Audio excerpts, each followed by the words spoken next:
Nenek pergi ngambil air, Wak, dan mulailah kayak membacakan sesuatu gitulah di air tersebut dan menyiramkan air tersebut ke kepala, tangan, sama kakinya si Disa sambil berkata, dah ya cuy ya, cerita ini hanya boleh disampaikan ke nenek aja ya, jangan kau cerita-cerita ke orang lain. Hai, wassalamualaikum warahmatullahi wabarakatuh. Terima kasih sudah klik video ini. Oke, Wak, jadi di malam Jumat ini seperti biasa aku akan kembali menceritakan kisah horor dari Wawa lagi, KHW 54. Dimana malam ini aku akan menceritakan dua kisah horor tentang ilmu hitam dari Indonesia Timur, dan juga salah satu kisah lainnya ada sangkut pautnya dengan Nyi Roro Kidul, Wak. Jadi tanpa berlama-lama kita langsung masuk aja ke ceritanya ya. Check it out.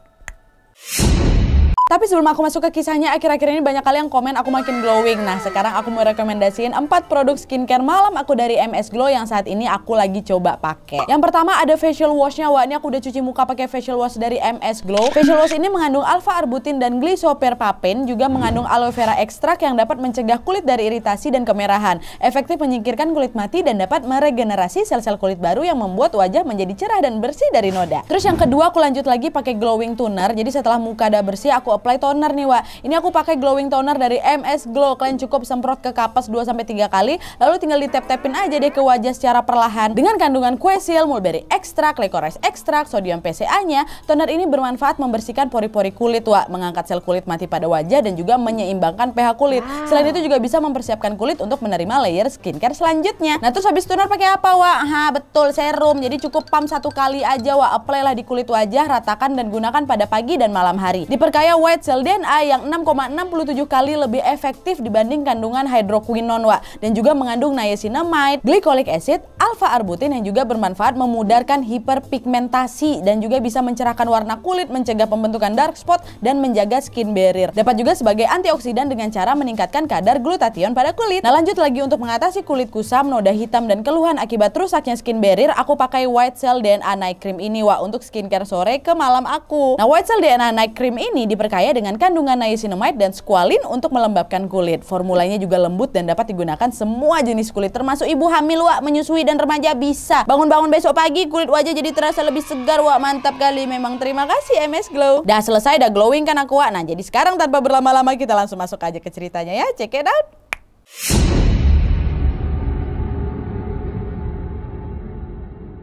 Oke, Wak, jadi kisah pertama yang akan aku ceritain malam ini adalah cerita yang datang dari Wawa aku yang minta namanya untuk disamarkan. Kita sebut aja namanya Disa ya. Dan Disa ini berasal dari Tanah Merah, Papua. Halo Disa, halo Tanah Merah, ya Allah jauhnya. Nah, cerita dari Disa ini gini, Wak. Jadi pada suatu hari Kamis bulan Agustus, kata si Disa nih. Disa ini pergilah mancing nih sama 2 orang bibi Disa dan 2 adik sepupu laki-laki Disa di muara yang bernama Muara K gitu. Dari rumah Disa ke muara itu nggak terlalu jauh memang, Wak, cuma sekitar 15 menitan gitulah. Nah, muara tempat mancingnya itu berada di tengah hutan dan jarang sekali ada orang di sekitar situ. Hari itu sebenarnya Disa ini agak ragu buat ikut, Wak, karena dari awal keluar rumah perasaan si Disa ini udah nggak enak gitu. Dan juga sebenarnya Disa ini orangnya terlalu bisa mancing, karena kalau dia mancing, oh, pasti nggak pernah dapat hasil, pasti nggak pernah dapat ikan gitulah. Tapi karena bibinya Disa ini pergi bawa 2 adik sepupu Disa yang memang masih umur 4 tahun sama 8 tahun, masih kecil-kecil, Disa pun akhirnya mutusin ya udahlah ikut aja lah biar aku ngawanin anak berdua ini juga. Tantenya pun bilang kok ikut lah biar bisa jagain adik-adikmu ini, katanya. Dah lah tuh, singkat cerita akhirnya pergilah Disa sama bibinya sama 2 orang sepupunya itu ke Muara K ini. Sesampainya di sana Disa pun tetap memutuskan untuk ya udahlah aku ikutan mancing juga lah, dan sampai sini juga toh. Dah mancing dia. Tapi ditunggu punya tunggu, Wak. Dengan penuh kesabarannya, akhirnya Disa tumben tuh dapat ikan pertamanya, Wak. Senang lah si Disa, ya akhirnya dapat juga aku ikannya, bisa juga aku mancing. Mancing dia lagi, dapat lagi. Dia lempar kail lagi, dapat lagi. Ya senang lah si Disa waktu itu, orang tumben-tumbennya aku bisa dapat pancingan, biasanya nggak pernah kok. Oh, ini hari keberuntungan aku nih, kata si Disa. Banyak kali, Wak, Disa waktu itu dapat ikan, dapat udang. Dan saking senangnya kali Disa waktu itu sampai pindah-pindah tempat mancing si Disa nih. Maksudnya itu bukan pindah dari Muara K itu enggak, tapi dia pindah spot mancing itulah. Dan setiap Disa ini pindah spot, tetap dapat dia ikan di sana tuh. Karena dia dapat terus pancingannya, pindah spot terus lah si Disa ini. Sampailah dia ini jalan sendiri, Wak, menyusuri muara itu untuk bisa mendapat tempat pancing sendiri. Tapi tetap nggak terlalu jauh dari bibi sama adik-adik sepupunya tadi. Nah, pas dia lagi jalan ini dapatlah si Disa 1 spot baru. Disa duduk, mulai mancing. Nah, pas lagi mancing ini, Wak, tiba-tiba Disa dengar ada macam bunyi kayu lapuk rubuh lah gitu. Karena kan memang area muara itu di tengah hutan kali, Wak, jadi masih banyak kali pohon-pohon yang menjulang tinggi. Nah, waktu itu karena penasaran Disa ini jalanlah menyusuri hutan buat nyari bunyi yang dia dengar tadi. Entah apa pula dikejarnya suara itu kan. Nah pas lagi jalan ini tiba-tiba Disa nih ngeliat ada sekelompok pria, lebih dari satu ya, sekelompok pria muka itu kayak orang kesurupan gitu, terus urat-urat di kepala ini pun keluar tegangnya, mata mereka merah macam setan, dan mereka semua hanya menggunakan dalaman pria aja. Cuma pakai celana dalam. Dihitung sama si Disa di situ kan ada 4 orang, Wak. Dan 4 pria itu nggak berada di satu daratan sama Disa gitu loh, tapi mereka tuh berdiri di daratan sebelah. Jadi jaraknya nggak terlalu jauh memang, tapi nggak terlalu dekat juga. Nah Disa waktu itu refleks langsung sembunyi dia, Wak, di balik pintu. Pintu pula di balik pohon besar. Sambil dia ngintip nih apa yang mereka lakukan kan. Nah pas lagi ngintip ini, Wak, ternyata Disa juga melihat di tengah 4 orang yang berdiri itu, Wak, ada seorang pria dewasa berusia sekitar 40-50 tahun lah, terbaring, Wak, telungkup tanpa menggunakan busana sama sekali di tengah-tengah mereka berempat. Jadi 4 orang tuh berdiri macam membentuk lingkaran gitu, Wak. Nah di tengah-tengah itulah pria tuh terbaring terungkup. Tengkurap. Disa kaget lah nengok, ih apa tuh katanya kan. Tapi Disa waktu itu nggak bisa teriak dan tiba-tiba badan Disa ini lemas. Tapi karena saking penasaran kali si Disa ini sama orang-orang itu, Disa ngintip lagi buat ngeliat mereka nih ngapain di tengah hutan kayak gitu kan. Dan pas lagi ngintip, Wak, Disa melihat 4 orang itu lagi memegang beberapa balok kayu yang lumayan besar. Terus dipukul ya badan si pria yang ditebaring tengah-tengah mereka, pukul rame-rame. Dan orang yang di tengah-tengah mereka tuh terlihat macam udah nggak bernyawa lagi, Wak. Dah dihantam, terus tiba-tiba mereka berempat membangunkan orang di tengah itu lagi supaya bisa hidup balik nih, bisa hidup balik. Dan di saat itulah Disa sadar bahwa aku harus pergi dari tempat ini. Nggak betul nih mereka nih, tadi bapak itu udah dihantam rame-rame meninggal, tuh ngapa bisa hidup lagi? Nggak betul nih. Dah lah Disa berjalanlah pelan-pelan nih kan, Wak, untuk balik ke tempat Disa meletakkan tempat pancing yang pertama kali itu, Wak, sebelum dia cari sumber suara. Dah sesampainya si Disa di spot terakhir memancingnya, Disa terduduk lah kan, Wak. Terduduk lah bingung kalau kalian posisi Disa macam mana nengok macam gitu. Linglung dia kan menatap kosong ke arah air. Nggak langsung pergi tempat bibinya, dia macam menenangkan diri lah dulu di situ. Nah, terus, Wak, di saat si Disa ini lagi terduduk kayak gini, Disa dikejutkan ada suara desis ular. Disa yang mulai ketakutan langsung ngambil tuh kan alat-alat pancingnya dan mulai berjalan untuk kembali ke tempat si bibi sama adik-adiknya. Nah pas lagi berjalan balik ini, Wak, tiba-tiba Disa melihat ada ular berbulu mata lentik. Terbayang nggak sama kalian? Ular ada bulu mata ya, lentik pula. Dan nggak cuma itu aja, ada kumisnya. Kumisnya seperti kucing, warna kuning. Nggak besar memang, sebesar lingkar lengan manusia dewasa aja. Sepanjangnya sekitar 1,5 meter lah. Nah ular itu ada di depan Disa, Wak. Gak cuma di depannya, ditatapnya si Disa tuh. Tengoknya dengan bulu mata lentik tuh. Dah, Disa panik lah waktu itu kan. Tapi waktu itu Disa tetap gak bisa teriak gitu, Wak. Yang bisa Disa lakukan hanya dia berbisik dalam hati mengucapkan, permisi. Misi, ular, permisi. Dalam hati itu. Tapi alhamdulillah berhasil pula, Wak. Tiba-tiba aja ular itu mulai bergerak nih. Bergerak, lewat dia. Ngelewatin si Disa. Udah tengok kan ular tuh udah pergi, langsung lah si Disa ini berjalan lagi kan, mencoba lebih fokus nih biar pikirannya nggak kosong waktu itu. Nah tidak lama setelah itu Disa sampailah di spot tempat bibinya mancing kan. Waktu itu Disa nggak langsung cerita tuh, Wak, tentang hal yang baru aja dia lihat tadi, soal yang sekelompok orang-orang laki-laki tadi, soal ular bermata bulu lentik itu nggak ada dikasih tahu. Karena kata Disa hal itu sangat dilarang. Mungkin ini maksudnya macam pantang gitulah buat langsung cerita hal aneh di tempat kejadian itu. Nah waktu itu untuk menenangkan pikirannya Disa ini pun duduk dan lanjutlah mancing lagi nih sambil nunggu bibi-bibinya selesai mancing. Dan setelah beberapa saat 2 adik sepupunya si Disa ini mulai ngereng ya, balik aku bosan di sini, mungkin gitu kata adiknya kan. Dah lah tuh salah satu bibinya Disa pun akhirnya memutuskan untuk membawa 2 adik sepupu Disa ini pulang, sementara satu bibinya lagi, wah kau duluan aja lah, aku masih mau mancing. Nah Disa waktu itu pun mau nggak mau harus nemenin bibi yang satu lagi lah untuk lanjut mancing. Dah bibi satunya sama 2 adiknya balik, tinggal si Disa sama bibinya yang satu lagi tuh mancing sampai hampir gelap tuh. Udah ngerasa cukup, setelahnya mereka pun keluarlah ke jalan utama dan mereka pulang ke rumah. Sesampainya di rumah, Disa langsung tuh membersihkan diri, mandi dia kan. Nah tapi waktu itu gerak-geriknya si Disa ini agak sedikit aneh gitu, agak sedikit mencurigakan lah. Nah waktu itu neneknya Disa mengerti tentang hal-hal mistis. Akhirnya nenek si Disa ini pun dipanggil cucunya, "Cu, sini kau. Sini duduk. Apa nih? Apa yang udah terjadi? Coba kau ceritakan sama nenek. Ada kejadian apa tadi? Ngapa tatapanmu kosong kayak gitu, ha?" Udah tahu nenek nih, wah akhirnya ceritalah si Disa ke neneknya. Tadi nek di hutan Disa nengok ada 4 orang, terus di tengah-tengahnya ada orang di tumbuknya, habis itu mati, habis itu hidup lagi. Terus tadi di jalan waktu mau balik, Disa tengok, oh diceritain itu semua. Pas dengar cerita itu, tiba-tiba muka neneknya si Disa ini berubah jadi tegang, wah. Dan beliau langsung bertanya dengan sedikit panik, apakah mereka lihat kau? Apakah mereka ada megang kau atau ngasih kau sesuatu, Ju? Nggak ada nih, nggak ada. Mereka nggak lihat aku sama sekali. Syukurlah kalau kayak gitu, Disa. Karena kalau mereka sempat tahu kau melihat mereka lagi ngebunuh orang, kau itulah target selanjutnya, Cu. Udah nggak betul nih, bentar kau duduk sini. Akhirnya neneknya pergi ngambil air, Wak. Dan mulailah kayak membacakan sesuatu gitulah di air tersebut dan menyiramkan air tersebut ke kepala, tangan, sama kakinya si Disa. Sambil berkata, dah ya, Cu ya, cerita ini hanya boleh disampaikan ke nenek aja. Ya, jangan kau cerita-cerita ke orang lain. Nah, Disa waktu itu bingung nanya, emang apa, Nek? Neneknya si Disa pun menjelaskan. Nah, jadi gini deh, Wak. Jadi ternyata 4 orang yang Disa lihat di dalam hutan itu disebut dengan kupuk. Kupuk, ya, dalam bahasa Muyu, Wak. Nah, kupuk ini adalah manusia yang menggunakan ilmu hitam untuk menghilangkan nyawa manusia yang lain. Dan gak cuma ngilangin nyawa aja, setelah korban mereka ini meninggal, mereka akan menghidupkan korban mereka kembali untuk dihilangkan nyawanya lagi. Jadi maksudnya nih, Wak, ya, biar si korban ini meninggal dengan berbagai cara yang berbeda dalam beberapa hari ke depan. Paham gak kalian? Jadi memang si korban ini beneran disiksa kali lah pokoknya, dan siksanya pun sampai matinya pun berkali-kali gitu loh. Gak kebayang sih aku gimana sakitnya waktu itu jadi korban, ya Allah. Nah, kalau misalnya mereka mengetahui ada orang yang melihat aksi mereka, orang itu pun harus membantu, harus ikut menghilangkan nyawa si korban di tengah-tengah itu. Dan jelas tidak boleh memberitahu kepada siapa-siapa. Kalau orang yang ngintip atau orang yang tahu tuh nolak, which is kalau Disa pada saat itu nolak, orang tersebut macam diberikan bungkusan gitu loh, Wak. Dan bungkusan itu harus dijaga dan gak boleh dibuka atau diceritakan kepada orang lain. Kalau orang itu melanggar peraturan yang barusan ini, orang itu akan dihilangkan nyawanya. Nah terus nih, Wak, ya, kalau misalnya orang itu bersedia ikut serta dalam aksi penghilangan nyawa, akan ada risiko juga di mana si keluarga korban akan membalas dendam, atau ini disebut dengan mitim. Nah, mitim ini akan mengenai semua orang yang ikut serta dalam aksi penghilangan nyawa itu. Tetapi mitim ini sebenarnya juga punya penawar, Wak, yang disebut dengan air pohon katap.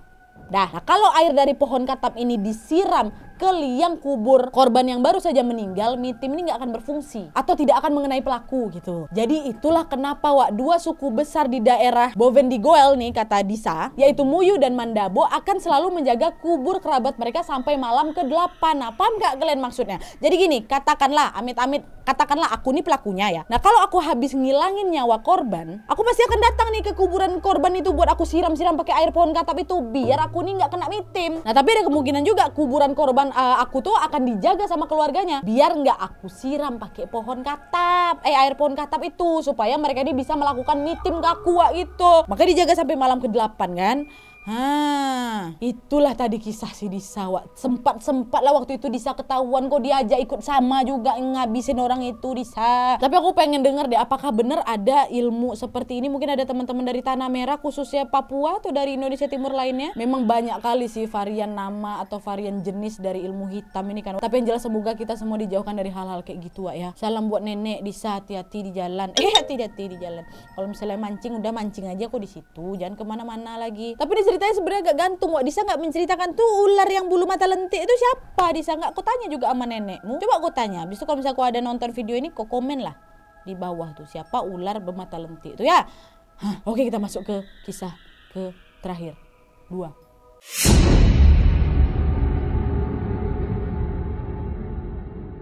Oke, Wak, kisah kedua yang bakal aku ceritain malam ini adalah cerita yang datang dari Wawa aku yang namanya Nia dari Yogyakarta. Halo Nia. Nah, jadi Wak, Nia ini mau sharing pengalaman mistis Nia yang terjadi sekitar tahun 2010 lalu lah, waktu si Nia ini masih kelas 3 SMA. Nah, FYI, Wak, Nia ini memang orangnya agak sedikit peka lah sama yang kayak gitu. Nah, jadi waktu itu ceritanya ada ujian praktek seni, Wak, di sekolahnya si Nia, tepatnya hari Jumat. Nah, di sana adalah beberapa teman Nia yang juga memperagakan tarian kuda kepang atau jaran kepang. Tapi waktu masuk ke separuh tarian, Wak, tiba-tiba teman Nia yang memang sedang merekam kegiatan mereka itu kesurupan. Dan akhirnya terjadilah kesurupan massal waktu itu kan. Dan alhamdulillah sekitar jam 9 atau jam 10 suasana pun sudah mulai kondusif. Tapi hal ini pun tidak bertahan lama sebenarnya, Wak, karena tiba-tiba ada adik kelasnya si Nia yang berlari ini minta tolong. Weh, tolong kakak, tolong. Kenapa lagi? Ada lagi kawan aku yang kesurupan, katanya. Tapi kali ini cuma satu aja yang kesurupan, Wak. Sebut aja lah namanya. Ini Sari. Karena mereka bawa lah si Sari ini ke aula sekolah karena takutnya bakal nular lagi nih ke siswi-siswi lain kan. Nah, saat itu Nia ngelihat Sari ini kesurupan dengan gelagat persis kayak ular gitu loh, Wak, mendesis. gitu mungkin ya. Mereka yang ada di sana pun langsung memanjatkan doa dan alhamdulillahnya Sari sadar walaupun memang masih kayak orang linglung. Dan kemudian nih ya sama 2 orang temannya diminta oleh guru untuk udah tolong weh kok antarkan si Sari ini balik ke rumah. Dan pergilah nih dia sama 2 kawannya dan Sari untuk balik ke rumah. Tapi ternyata Wak sesampainya mereka di rumah Sari kesurupan lagi. Dan pada saat kesurupan yang kedua ini Wak Sari ini malah minta barang-barang yang aneh tuh, kayak minta bunga, minta pandan, minta kemenyan. Dia pun minta pakai baju warna putih dan klimaksnya adalah ketika si Sari ini nyinden Wak. Nyinden gitu-gitu. Aduh merinding aku. Nyinden doang padahal. Terus aku pula yang meragakan, aku merinding sama diriku sendiri. Ya Allah. Oke, nah karena takut nengok si Sari ini nyinden, teman-teman yang lainnya pun juga terkena imbas. Nah karena takut teman-teman lainnya yang ngantarin Sari ke rumah ini kena imbas, akhirnya ibunya Sari menyuruh si Nia sama teman-temannya, udah Ndok kamu pulang aja, nanti takut pula kamu kenapa-napa, udah nih nggak apa-apa biar ibu yang urus. Dah baliklah mereka bertiga itu. Tapi Wak selama perjalanan pulang yang Nia rasakan tuh dia kepalanya tiba-tiba sakit, pusing gitu lah. Betul-betul pusing. Tapi waktu itu Nia nggak mikir yang aneh-aneh karena mungkin aku kelaparan mungkin ini. Tapi Wak semakin anehnya itu waktu Nia sampai rumah. Kenapa? Karena pada saat si Nia ini mau ganti baju mau makan siang, tiba-tiba Nia yang masih dalam kondisi sadar nih Wak ya, dia nih jadi suka nyanyi lagu Jawa yang liriknya tuh kayak gini. Yen ing tawang ono lintang cah bagus, aku ngenteni tekam. Aku nggak tahu lagunya kayak gimana, tapi kayak gitulah yang artinya jika di langit ada bintang, anak ganteng akan menanti hadirmu. Dan itu terus yang Nia suka nyanyikan tiap hari Wak, tiap menit sampai ditegur sama mama ya. Ngapa kok nyanyi lagu itu terus Nia? Dan waktu ditanya itu Nia cuman gak apa-apa, cuma senyum aja gitu. Dan besok harinya di hari Sabtunya nih Wak ya, kan Nia berangkat sekolah nih seperti biasa. Di sekolah Nia ketemulah sama si Sari yang kesurupan kemarin, yang sudah dalam kondisi membaik. Dan Sari ini ceritalah, ternyata Wak yang nempelin aku kemarin tuh sosoknya sinden. Wujud sindennya nih Wak ya, dari kepala sampai pinggang tuh manusia memang, tapi dari pinggang sampai ke bawah ular. Dan Sari bilang lagi bahwa ternyata sindennya ini nggak sendirian Wak, dia bawa lagi 3 temannya yang sosoknya adalah ronggeng. Nah denger itu Nia kaget Wak, udah mikir yang enggak nih, jangan-jangan salah satu ronggeng atau kawan dari si sinden itu dia inilah yang ikut aku. Dan ternyata jawabannya benar Wak. Jawabannya ini ketemu waktu Nia ini udah pulang sekolah, dimana waktu itu Nia ini merasa kok aku nih kayak diawasi sama satu sosok gitu ya. Dan sampai di rumah pun tak kenapa Nia ini tiba-tiba suka nangis gitu Wak. Nangis aja dia, nggak tahu apa yang dia tangisi, pokoknya dia nangis. Pada saat itu Nia tahu aku udah kesurupan nih, tapi karena memang Nia menolak, jadinya sosok itu cuma kayak masuk setengah gitu Wak. Nia merem lah kan waktu itu kan di atas tempat tidur tuh sambil zikir, sambil baca-baca doa sebisanya Nia. Dan pas Nia ini melek Wak, waktu dia buka matanya, betul dia tengok ada punuk macam punuk rambut gitu loh, atau semacam gulungan rambut wanita zaman dulu. Dia tengok itu di dirinya, kaget kesana, betulan masuk dia nih. Dan kondisi Nia pada saat itu udah nggak karuan gitu loh Wak, karena Nia ini hampir nangis kayak setengah hari gitu loh, dari jam 1 siang sampai maghrib. Nah karena ibunya Nia bingung kan, kenapa anak ini nangis dari tadi, ya ampun udah setengah hari kau nangis kayak gini. Nia bingung, mamanya takut, mamanya kan akhirnya bawalah ke tetangga yang memang mengerti masalah goib-goib kayak gitu Wak, namanya Pak Win. Dah dibawalah Nia ke rumah Pak Win kan. Sampai di rumah Pak Win Wak, Nia disuruh Dando duduk Nia. Diambil sama Pak Win bola lampu. Nah pada saat Pak Win megang bola lampu itu Wak, kata Nia entah kenapa Wak, tiba-tiba mataku tuh berat kali, berat seberat-beratnya tidak. Dah tertidur aku kata Nia. Tapi nggak betul-betul tidur gitu Wak. Jadi Nia ini kayak masih bisa dengar suara orang di sekelilingnya. Dia masih bisa dengar tapi dia ini nggak bisa berbuat apa-apa gitu, nggak bisa gerak. Dan pada saat itu Nia juga dengar suara Pak Win bilang kayak gini, sebentar lagi. Dan pada titik ini Nia dengar Pak Win ini ngomong, sebentar lagi kamu akan lihat siapa yang ganggu kamu. Betul aja Wak. Dalam bawah sadarnya itu Nia lihat ada sosok ronggeng yang betul-betul jelas sekali Nat, katanya rambutnya panjang ngejuntai, ada pula punuk rambutnya tuh atau macam gulungan rambutnya. Dia pakai kemben, jariknya warna putih dengan corak batik warna coklat. Dia juga pakai selendang tuh warna pink dan hijau. Untuk wajahnya memang nggak terlalu terlihat jelas sama aku Wak, karena bagian mata aku tuh kayak macam tertutup rambut. Aku cuma bisa lihat hidung sama bibirnya aja, tapi dia betul-betul cantik lah pasti itu. Dan si sosok ronggeng ini memberitahu nama dan asal dia dari mana. Tapi di sini Nia memilih untuk tidak menyebutkan namanya Wak, tapi yang jelas sosok ini berasal dari Solo.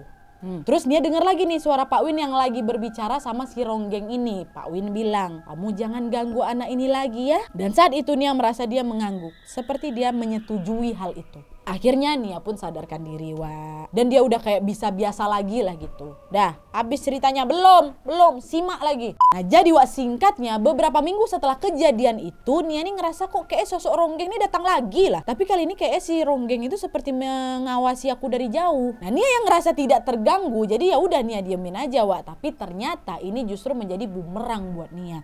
Karena kurang lebih hampir 2 tahun, Wak, sosok itu ngikutin Nia dan mendampingi Nia dimanapun dan kapanpun. Sampai akhirnya Nia ini merasa berada di titik ini udah gak betul nih. Mungkin istilah sing kuat sing melihara itu betul kata Nia, Wak. Jadi karena Nia yang gak kuat, Nia lah yang dipelihara sama dia gitu. Karena selama Nia ini ketempelan si Ronggeng ini, Wak, Nia ini merasa dia tuh bukan dirinya sendiri. Karena Nia ngerasa kok lama-lama aku jadi kayak si Ronggeng nih. Dari mulai warna kesukaan, wangi-wangian yang dia sukai, Nia selalu ngikutin si Ronggeng. Padahal awalnya aku gak suka warna ini, jadi suka aku warna itu. Aku gak suka wangi ini, jadi suka aku wangi ini. Nia dibuat jadi selalu ngikutin dia, Wak. Dan yang memutuskan Nia nih udah kayak fix sekali lah ngebuang Ronggengnya itu adalah Nia satu kejadian. Jadi waktu itu Nia ini sudah bekerja di sebuah retail gitulah. Nah, otomatis kan Nia ini harus bertemu banyak orang kan. Dan ada tuh seorang ibu-ibu tiba-tiba ngomong kayak gini sama si Nia. Mbak, iya Bu, Mbak pakai susu ya? Hah? Susu? Kok aku dibilang pakai susu? Nggak ada aku pakai susu, Bu. Nah, jelas Nia dikasih pertanyaan kayak gitu karena Nia nggak pernah mengenal hal-hal kayak gitu, Wak. Lihat susu aja nggak pernah, aku nak dibilang pula aku make. Pasti ulah si Ronggeng ini nih. Nah, disitulah Wak, si Nia ini udah ngerasa betul-betul kayak meresahkan kali lah. Akhirnya disitulah dia memutuskan untuk kembali lagi ke Pak Win, tetangganya tuh, untuk ngebuang si Ronggeng ini. Dah tuh sepulang kerjaan ya ceritalah sama mamanya kan tentang keresahan dia tadi, dan mereka pun balik lagi ke rumahnya Pak Win sekitar jam 9 malam. Sampai di rumahnya Pak Win, Wak, Nia ini cerita kejadian 2 tahun yang lalu setelah pengusiran Ronggeng yang pertama sampai ke kejadian-kejadian yang mengganggu Nia baru-baru ini. Nah, terus tiba-tiba Pak Win bilang, yang bisa bantu kamu itu bukan saya, Nia. Nia bingung lah dibilang kayak gitu. Atau siapa lagi yang bisa bantu saya, Pak? Kemarin Bapak yang bantu saya, sekarang masa Bapak nggak bisa bantuin saya lagi? Tapi tunggu dulu, Pak. Tapi nih Pak ya, selama saya diikutin sama Ronggeng ini, Pak, saya tuh selalu diperlihatkan sosok ibu-ibu. Ciri-cirinya tuh kayak gini. Diceritain lah tuh sama si Nia kan, sosok ibu-ibu yang juga seperti dia lihat ketika bersama Ronggeng itu. Dan ternyata sosok ibu-ibu yang sering dilihat Nia ini kebetulan pula kenalannya Pak Win di dunia nyata. Tapi Wak, bukan goib. Ada nih sosok ibu-ibu nih di dunia nyata, kenalannya Pak Win. Jadi bukan sekedar imajinasi aja, bukan. Namanya Bu Yanti. Oh gitu, Nduk. Mungkin ada hubungannya sama Bu Yanti. Coba ya saya hubungi Bu Yanti dulu, kata Pak Win. Akhirnya ditelepon lah kan Bu Yanti ini kan. Mbak, ini saya ada keperluan ini. Boleh nggak kamu datang ke rumah saya sekarang? Katanya. Dah lah tuh. Ya oke, baik, saya akan datang, kata Bu Yanti. Terus Wak, pas lagi menunggu Bu Yanti ini datang, tiba-tiba Nia ini dengar ada suara air gitulah di kupingnya Nia. Jelas sekali nak suara airnya. Terus Nia nanya lah ke mamanya kan, Bu, hujan ya Bu? Mamanya nggak jawab, tapi Pak Win yang langsung nyeletuk bilang gini, coba Nduk didengerin lagi tuh suara apa. Nia mikir kan, ombak ini. Kayak suara ombak sih Pak, tapi masa iya suara ombak? Kan rumah kita ini di pegunungan Pak, nggak mungkin ada pantai. Ombak ini bukan ya? Tapi udahlah gitu, macam dicuekin aja tuh sama Nia, Wak. Dan setelah beberapa menunggu, datanglah betulan Bu Yanti ini kan. Dan beliau langsung duduk di depan Nia. Bu Yanti nanya, ada apa Nduk? Akhirnya Nia ceritakanlah itu kejadian awal sampai saat itu. Nah, terus tiba-tiba Bu Yanti ini merem, Wak, tutup matanya. Dan dia dimasuki sama sosok Ronggeng tulah. Masuk nih. Dan Ronggengnya ini bicara melalui Bu Yanti. Dia bilang kayak gini, kowe ngopo wedi karo aku Nduk? Aku ki tresno karo kowe. Kowe gelem ora melu aku? Kowe ini kenapa takut sama aku Nduk? Aku ini sayang sama kau. Kau mau gak ikut aku? Itulah intinya. Nia diam aja lah waktu itu, saking takutnya ditanya kayak gitu. Akhirnya Bu Yanti ini pun disadarkan kembali dan bilang, Dok, sebenarnya dia tuh gak mau ganggu kamu. Dia ini justru ingin melindungi kamu. Ya tapi terserah kamu, mau kamu buang atau tidak, kata Bu Yanti. Nah, karena menurut Nia sosok Ronggeng ini sudah membawa pengaruh yang kurang baik untuk Nia, Nia pun memutuskan, udahlah Bu, buang aja Bu. Oh ya sudah, kalau gitu kamu coba merem lagi. Karena mau aku bersihkan nih sama Pak Win, kata Bu Yanti. Nah, saat si Nia ini lagi memejamkan mata, Wak, gak lama kemudian Nia ini kayak ngelihat di penglihatannya itu ada kayak cahaya terang kali. Dan Nia melihat sosok seperti Nyi Roro Kidul. Nah, kenapa Nia bisa bilang kayak gitu? Karena emang Nia ini nggak bisa lihat persis gimana wajah jelasnya, memang tidak. Hanya yang Nia lihat tuh kayak bajunya hijau, tangannya, gelangnya, bunga melatinya, persis seperti yang pernah aku lihat di lukisan Nyi Roro Kidul yang pernah aku lihat, Nat, katanya. Dan kata mamanya Nia pun waktu si Nia nih merem, pucat kali mukanya macam mayat, Nat. Dan mama Nia bilang waktu itu kok dimasukin sama sosok ronggeng yang ngikutin kau, bukan sosok Nyi itu, Wak, ya. Dan Bu Yanti lah yang pada saat itu menjadi wadah Nyi ini menyampaikan pesan. Akhirnya sosok Nyi ini pun membukalah percakapan ke ronggengnya Nia ini. Jadi Bu Yanti jadi Nyi, si Nia jadi ronggeng. Jadi percakapan antar Nyi dan ronggeng gitu ya. Nyi ini ngomong, kowe ngopo ganggu bocah iki? Bocah iki ora duwe dosa. Kowe ngerti ora sapa aku? Kowe njaluk cara halus atau cara kekerasan? Kowe gelem lunga ora saka ragane bocah iki? Kamu mau pergi nggak dari raga anak ini? Kata si sosok ini kan. Dan ketika itu Nia ngangguk, Wak. Ngangguk dia, yang artinya si ronggeng ini mau atau setuju pergi dari raganya Nia. Akhirnya Wak, Bu Yanti disadarkan duluan nih sama Pak Win, baru kemudian Nia yang disadarkan. Dan waktu sadar ini Wak, katanya badan aku fresh kali, Nat, macam macam udah nggak ada beban, los. Dah barulah terlepas tuh ronggeng, macam dibuang sama siapa, dibersihkan lagi tuh sama Bu Yanti. Dan pasti kalian penasaran kan, kenapa bisa Bu Yanti ini masuk ke dalam penglihatannya Nia, padahal Nia ini nggak kenal sama Bu Yanti. Bu Yanti kawannya Bu Win. Bu Win, Pak Win. Nah, jadi Wak, ternyata dulu Bu Yanti ini juga pernah ketempelan ronggeng, dan ronggeng yang nempel ke Bu Yanti itu temennya ronggeng yang ngikutin Nia. Kalian ingat kan? Si Sari ketempelan sama Sinden, diikutin sama 3 teman ronggengnya. Yang satu nih dulu pernah ngikutin si Bu Yanti. Satu lagi inilah yang ngikutin siapa? Si Nia. Jadi mereka ini macam masih satu circle lah gitu. Jadi di sinilah ya ketemu benang merahnya nih, kenapa selama Nia ini ketempelan ronggeng itu, Nia ini selalu melihat wajahnya Bu Yanti di kepalanya Nia. Dan semua ini ternyata belum selesai, Wak, belum. Karena setelah pembuangan itu, Nia kan balik tuh ke rumah sekitar jam 1 pagi baru nyampe, Wak. Sampai di rumah Nia ini tidur kan karena capek. Belum lama pejamkan mata tuh, Nia tuh macam kayak setengah mimpi tuh loh, Wak. Jadi kayak setengah sadar, setengah enggak. Sekitar jam 1.30 sampai jam 2 pagi lah. Dimana pada saat itu Nia mimpi didatangin sosok ini lagi. Nia nggak tahu apakah beliau ini Nyi Roro Kidul lagi atau Gusti Kanjeng Ratu Kidul. Karena memang mereka adalah sosok yang berbeda, Wak, ya. Dulu pernah juga aku jelasin di kisah Nyi Roro Kidul. Tapi yang jelas sosok yang datang ke mimpi kerep-kerepnya si Nia ini, beliau memakai baju yang berbeda. Baju tuh mewah kali, Wak. Seperti baju perang memang, tapi mewah, warnanya emas. Dan beliau juga memakai mahkota yang tinggi dan juga berwarna emas tuh, dengan roncean bunga melati dan juga membawa tongkat panjang. Nah, di samping beliau ini ada 2 perempuan dan 2 laki-laki. Jadi ada 5 sosok nih yang didatang di mimpi Nia. Nah, pada saat itu kata Nia, beliau tidak bilang apa-apa, hanya memetikkan bunga kantil yang ada di mahkotanya dan diberikannya ke Nia. Dan Nia menerima bunga itu. Dan kejadian itu cuma beberapa detik, Nat, kata si Nia. Setelah itu tuh bangun aku. Dan wujud bunganya itu memang goib ternyata. Nggak nampak, waktu bangun nggak ada bunga kantil di atas tangan tuh, nggak ada. Dan setelah kejadian malam itu ada beberapa sosok-sosok wanita cantik yang memang hadir menemui Nia, Wak. Dan mereka pun datang memperkenalkan diri dengan menyebutkan nama mereka. Dan ternyata mereka-mereka ini adalah abdi kinasih dari Kanjeng Ratu Kidul, kata Nia. Tapi ternyata kayak gitu tuh ada pula yang pernah ngalamin ya. Kenapa, Wak? Karena aku tuh pernah dengar ada loh kejadian di saat dia dirasuki oleh sesuatu, orang yang dirasuki tuh nggak jadi diri sendiri, malah seperti mengikuti kebiasaan dari yang ngerasukin ini. Atau nggak usah lo ngerasukin, ditempel aja, kayak cuma nempel tuh. Nanti yang ditempel ini seolah-olah bisa ngikut apa kemauan yang menempel. Paham kan kalian maksud aku? Ada nggak di antara kalian yang pernah mengalami kejadian yang sama kurang lebih kayak si Nia ini? Tulis ya, Wak, di kolom komentar di bawah. Kadang-kadang hal-hal itu pula yang bikin orang tuh banyak diruqyah, gara-gara itu. Oke, Wak, jadi itu tadi kisah dari Disa dan Nia. Seram kan? Makasih banyak untuk Disa dan Nia. Salam buat keluarga di rumah. Dan buat kalian juga pengen menyampaikan kisah horor kalian, bisa langsung di email, Wak. Email aja, tidak usah di DM Instagram. Nggak terbaca, kadang tuh udah tenggelam. Banyak kali DM tuh yang masuk sih. Emang iya banyak, nanti nggak terbaca sama aku. Jadi ke email aja, tulis email cerita kalian seapa adanya mungkin, selengkap mungkin, serapi mungkin ke email yang ada di bawah ini dengan subjek kisah hororku. Sertakan juga nomor WhatsApp sama Instagram kalian supaya aku gampang nanti hubungin kalian untuk meng-up video kalian di kisah horor selanjutnya gitu ya. Oke, Wak, jadi sekian dulu videonya. Terima kasih banyak yang sudah menonton. Kalau kalian suka video ini, klik like-nya, jangan lupa komen di bawah untuk ide dan saran-saran untuk video selanjutnya. Jangan lupa nyalain notifikasinya supaya kalian tahu kalau aku upload video baru, and as always jangan lupa untuk klik tombol subscribe supaya kalian sama-sama tahu informasi menarik dan menegangkan dari channel aku. See you on next video, Wak. Bye.